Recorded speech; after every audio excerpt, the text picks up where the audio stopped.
Lads, lasses, and the rest of the masses, welcome back to the channel. I'm Mono from Mono CFC, and this is a bit of a different video today. We're going to be looking at some of the latest transfer speculation, and at the end, I'll give my thoughts on an exciting young prospect that Mauricio Pochettino wants, so stick around until the end. I'm going to touch on some outgoings first, so let's talk about N'Golo Kanté. It's been pretty much confirmed that he's off to Saudi Arabia next year, signing for Al Ittihad on a free transfer. I think this is a great bit of business, if I'm being honest. Kanté is on massive wages and is costing us a lot of money, and with his continuing injury problems causing him to miss 70% of the matches, I don't think it's worth keeping him. Offloading him to any other league would be incredibly difficult with how large those wages are, and it would be great for him to get a fat paycheck in a country that he shares his religious beliefs with too. He's also won pretty much everything there is to win here at Chelsea and will go down as a Chelsea legend, so go secure the bag, NG. You've more than earned it. Next, more info about the Havertz to Real Madrid deal now, with Benzema now pretty much confirmed to be going to the Saudi Pro League as well. Getting in Havertz seems to be Real's prerogative. The latest reports I've seen suggest that they are having doubts over the price tag that we have placed on him, which is around 52 million, but are still interested in signing the German at the moment. No official contact has been made over this transfer yet, so we'll have to see how it develops in the coming weeks. I'm starting to personally feel like this deal might not happen, well, at least at that price, especially given how much money Real have just splashed on getting Jude Bellingham from Borussia Dortmund. Christian Pulisic has been the talk of a possible exit too, with some clubs such as Juventus and Newcastle United interested, who have seemingly pulled out of this deal according to reports.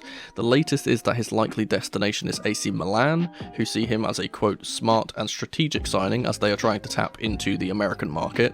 He's being touted as having a £25 million evaluation, which I don't see as too bad for him personally. I don't see him staying here, and he'll likely get a move before the end of the season. Mason Mount to United, let's talk about this. So far, the two clubs are still going back and forth on his price, with United not willing to pay the 70 million plus 10 million add-ons that we are trying to sell him for. I personally think that the 50 million that they are offering is too low, but I wouldn't be opposed to the midway point of 60 either. This seems like another deal that could fall through. I hope it doesn't, because Mount leaving seems to be a ship that's already sailed. We also kind of need the money, and we need to sell homegrown players, so let's hope this one still goes ahead. Finally, let's talk about Mateo Kovacic. It's just been confirmed today that he has agreed personal terms with Manchester City, and the two clubs are going to be in conversation after the UCL game against Inter.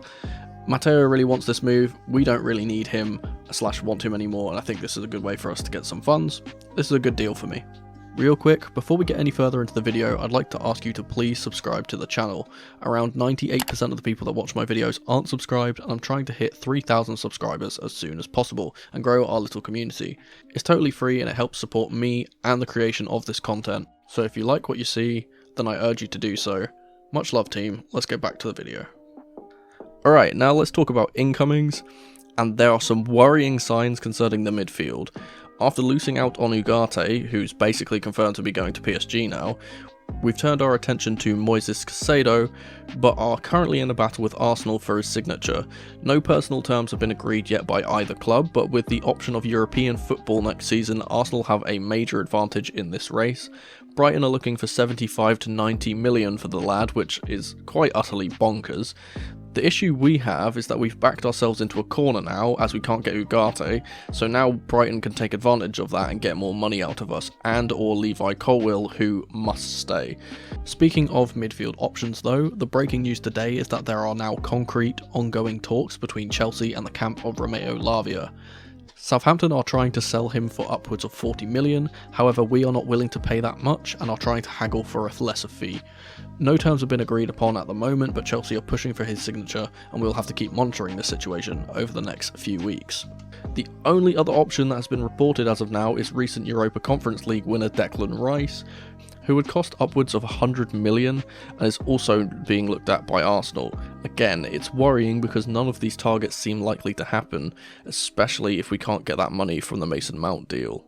We shouldn't get too ahead of ourselves though, as the window isn't even open yet, but it's better to get your signings sorted early, and we just aren't seeming to do that yet. Luckily, there seems to be a breakthrough for another position in midfield, with promising youngster Gabri Veiga being on our wish list. The Spanish midfielder from Celta Vigo has been a shining light in an otherwise abysmal season for the Spaniards this season. even popping up with a goal in the final game to save them from relegation against the champions Barcelona of all teams.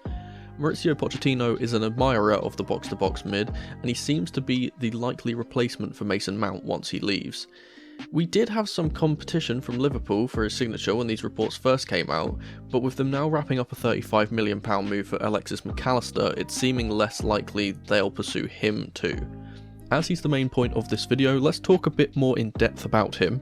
He has 11 goals and 4 assists in La Liga this season, which doesn't seem that good until you remember that he is playing for one of the worst teams in the league, and he got these stats from central midfield. Just take a look at these stats. In comparison to all other midfielders in the top 5 leagues, he's in the 99th percentile for non-penalty goals. That's better than pretty much everyone in this position. He's even outperforming his XG in that regard, and even though he doesn't have many assists this season, he's outperforming his expected assists too. 98th percentile for total shots, 90th percentile for expected non-penalty goals and assists, 88th for successful take-ons and progressive carries, 89th for touches in the opposing penalty area. Admittedly, he does really need to work on his passing, but I think his playstyle is quite selfish, and I mean that in a good way. He's confident and wants to score every time he gets the ball, and because of this, he doesn't ever really pass to his teammates because he can do it all himself.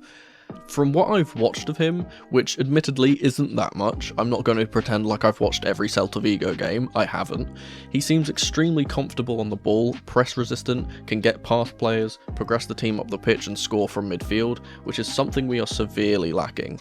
And he's doing this for a team that scraped past relegation. He doesn't have fantastic players around him bolstering his stats, it's all of his own doing.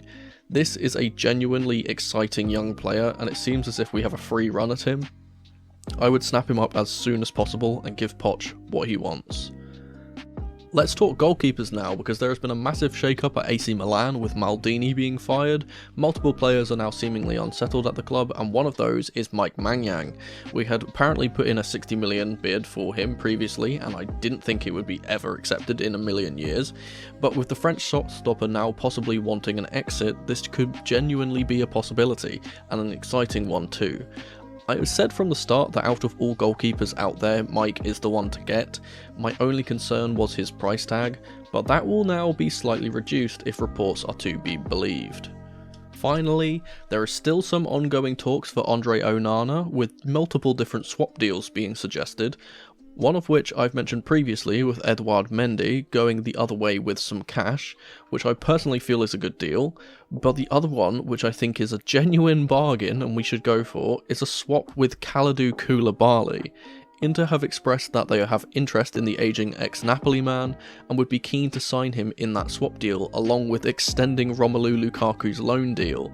That sounds almost too good to be true, but reports suggest that there is going to be meetings between the two clubs in the coming weeks, so we'll have to see what happens. But those are just a few transfers that have been rumoured recently, and that was my list. Let me know your thoughts about this transfer speculation in the comments section below, and if you'd be so kind, subscribe to the channel and leave it a like if you enjoyed.